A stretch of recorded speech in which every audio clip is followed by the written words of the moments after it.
توی پیج خیلی از من خواسته بودید که راجع به زگیل تناسلی توضیحاتی رو بدم. با توجه به اینکه این مشکل شایعی هستش و روز به روز در حال افزایش هست و اهمیت اون، در چندین پارت ابعاد مختلف زگیل تناسلی رو برای شما توضیح خواهم داد. زگیل تناسلی چی هستش؟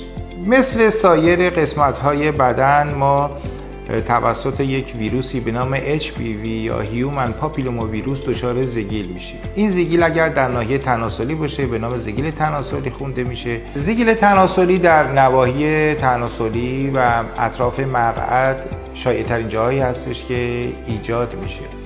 این ضایعات معمولا ضایعات گرد، گاهن، شکل‌های مختلف، برجسته، مسطح، با رنگ‌های مختلف، میتونه رنگ پوست باشه، میتونه رنگ قهوه‌ای باشه، گاهن رنگ‌های قرمز، رنگ‌های متفاوتی هستش که ما انتظار داریم از این زگیل تناسلی ببینیم. معمولا زگیل تناسلی علامت خاصی نداره. در موارد نادری بعضی از افراد میتونن دچار خارش، قرمزی و یا گاهن در منطقه‌ای که میزنه دچار سوزش و ناراحتی هنگام ادرار کردن بشن.